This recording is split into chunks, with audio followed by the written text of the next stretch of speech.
I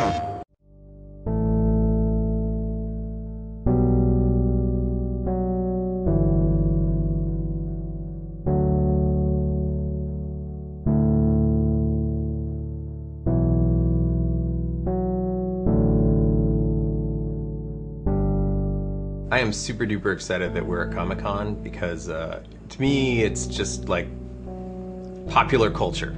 That is it, man. The fact that we're invited to participate is a big deal because it means we're part of popular culture, and if we have made the grade to be a part of it, then that's awesome. That means that we're succeeding at making people happy with the game, and that's totally our goal. It's huge. Going to panels and listening to people talk and stuff like that, it's going to be really cool to be like on the other side and finding out that there's enough people out there that really see Infamous as like this comic book come to life.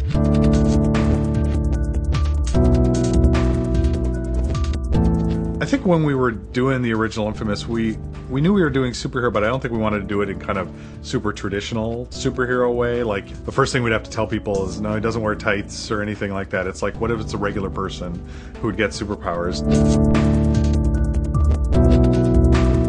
It fit more into some of the kind of postmodern stuff, the feel of a modern city in crisis, kind of the dystopian books that had been out in the last 10 years, some really, really great stuff. The most direct influences on Infamous don't come from the comics I read growing up. It's from all the media that was influenced by those comics. It was kind of second generation stuff. So Batman movies, especially the recent Batman movies, have been a big influence for us because they have that sort of spirit of comics in them, but it's filtered through a modern, up-to-date gestalt. The city feels realistic. The characters are flawed. I don't think we wanted to just say, well, here's this comic, let's just go make it, and just change the character. I don't think that would have been a huge failure for us. So this is an honorable treatment of a comic hero. But with a hero that was really designed to make sense and be really fun in the context of a game where you did have choices, important choices, which we always felt were part of becoming a superhero. Infamous was the first game we'd really made where we were making a game for ourselves in some sense. We have so many comic fans here. It was fun to make a game where you were really trying to do a game that people like you would enjoy. For me, it was escapism. I grew up in a real small town. It was really tough to get this sense of bigness. Before I got into comics, I was into, Bionic Man and Evel Knievel. There's something out there that you could turn it on and you kind of like have that level of escape. And like with comic books, it was definitely that. All the artists from the studio, we actually make a comic called Atomic Lead. Kind of quit comic for a while, but then kind of got the itch and I kind of started doing my own comic again and print up stuff and Xerox, fold it in half, staple it myself, take it to local comic convention. I think it definitely helps to have that love for that medium, and then you can kind of take that and apply what works and kind of discard the stuff that doesn't work. If you go back to the 1950s Spider-Man when he first started, the stuff is so ridiculous. He's having conversations with his enemies as he's fighting them, like between punches. Now, what I'm about to do to you is, and he's wearing underwear, like this crazy.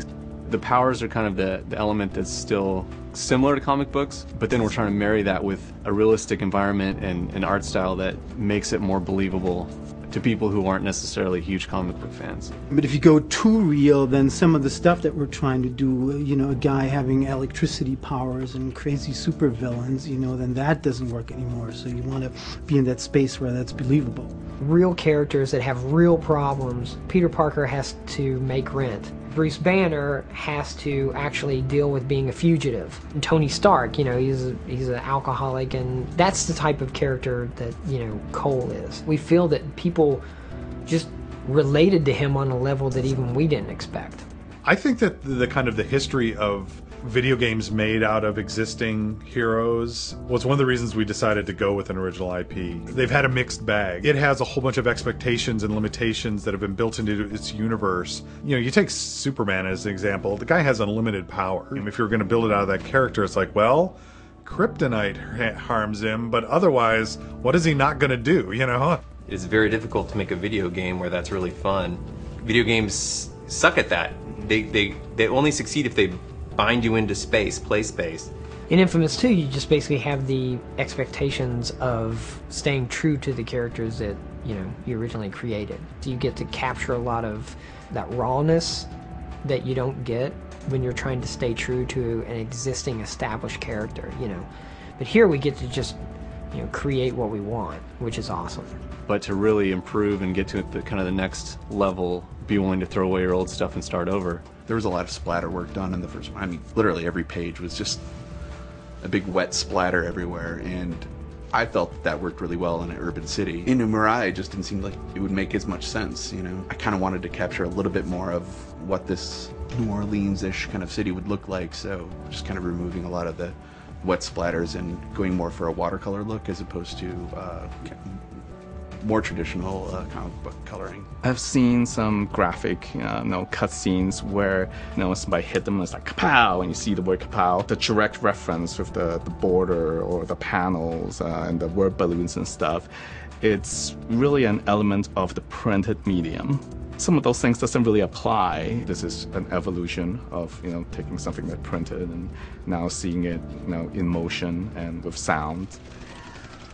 Like all art form, is always evolving, which is really exciting. Super, super exciting to be, at that edge. And what we're doing is not a comic book, nor is it a straight, full-on, animated piece. It's actually somewhere in between, and we're trying to carve that little niche.